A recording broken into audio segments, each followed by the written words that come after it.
अऊज़ु बिल्लाहि मिनश्शैतानिर्रजीम बिस्मिल्लाहिर्रहमानिर्रहीम।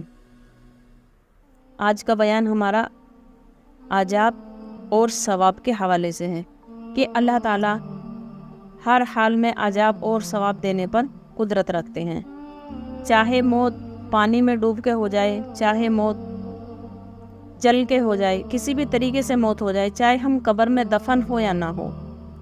कई बार बहुत से लोगों के दिलों में ये ख्याल होता है कि जब हम कब्र में ही नहीं गए, कब्र में ही दफन नहीं हुए, तो हमें अजाब और सवाब नहीं होगा।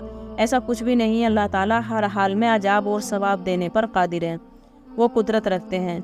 अल्लाह ताला इरशाद फरमाते हैं कि देखो, जब इंसान मर जाता है, चाहे उससे ज़र्रा ज़र्रा भी हो जाता है, चाहे उसकी राख को जला के राख कर दो और फिर उसकी राख को खुश्की में उड़ा दो, फिर भी अल्लाह ताला उसे अजाब और सवाब देने पर कुदरत रखते हैं।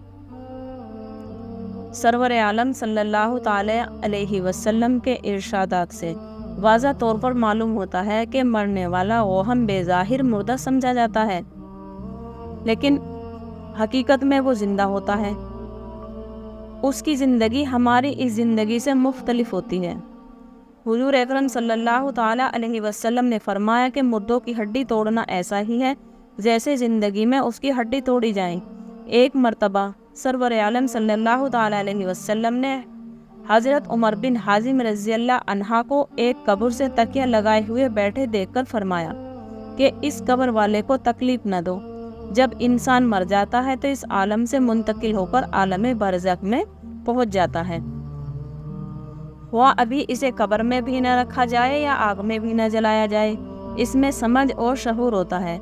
रसूलुल्लाह सल्लल्लाहु ताला अलैहि वसल्लम ने फरमाया कि जब नाश चारपाई वगैरह पर रख दी जाती है और उसके बाद कब्रस्तान ले जाने को लोग उसे उठाते हैं, तो अगर वो नेक था तो कहता है कि मुझे जल्दी ले चलो, और अगर वो नेक ना था तो घर वालों से कहता है कि हाय मेरी बर्बादी, मुझे कहाँ ले जाते हो। फिर फरमाया कि इंसानों के सिवा हर चीज़ उसकी आवाज़ सुनती है। अगर इंसान उसकी आवाज़ सुन ले तो ज़रूर बेहोश हो जाए। मौत के बाद से क़यामत कायम होने तक हर शख्स पर जो ज़माना गुजरता है उसे बरज़ख कहा जाता है। बरज़ख के लगवा मायने पर्दे और आड़ के हैं, चूँकि ये ज़माना दुनिया और आखिरत के दरमियान एक आड़ होती है, इसीलिए इसे बरज़ख कहा जाता है। चूँकि आम इंसान अपने मुर्दों को दफन क्या करते हैं, इसीलिए हदीस शरीफ में बरज़ख की रिवायात या अज़ाब के बारे में कब्र के ही लफ्ज़ आते हैं। इसका यह मतलब नहीं कि जिन इंसानों को आग में जला दिया जाए या पानी में बहा दिया जाए वो बरज़ख में जिंदा नहीं रहते। दरअसल अजाब और सवाब का ताल्लुक रूह से है। और ये भी याद रहे कि अल्लाह जल्ले शानहू जले हुए ज़र्रों को भी जमा करके अजाब और सवाब देने पर कादिर हैं। बेशक हदीस शरीफ में रिवायत है कि पहले ज़माने में एक शख्स ने बहुत ज़्यादा गुनाह किए। जब वो मरने लगा तो उसने अपने बेटों को वसीयत की, जब मैं मर जाऊं तो मुझे जला देना और मेरी राख को आधा फुस्की में उड़ा देना और आधा समुद्र में बहा देना।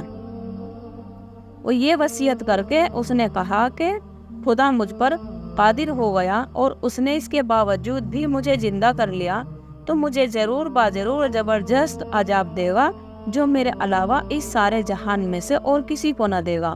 जब वो मर गया तो उसके बेटों ने ऐसा ही किया जैसे उसने वसीयत की। फिर अल्लाह ताला ने समुद्र को हुक्म दिया, इस शख्स के जिस्म के सारे ज़र्रों को जमा कर दे। समुद्र ने अपने अंदर के सारे ज़र्रों को जमा कर दिया और इसी तरह फुस्की को हुक्म दिया, उसने भी उस शख्स के जिस्म के सारे ज़र्रों को जमा कर दिया। सारे ज़र्रे जमा फरमा कर अल्लाह जल्ले शानहू ने उसे जिंदा फरमा दिया। फिर उससे फरमाया कि तूने ऐसी वसीयत क्यों की। उसने अर्ज किया, ए मेरे परवरदिगार, मैंने तेरे डर की वजह से ऐसा किया और आप खूब जानते हैं। इस पर अल्लाह ताला ने बख्श दिया।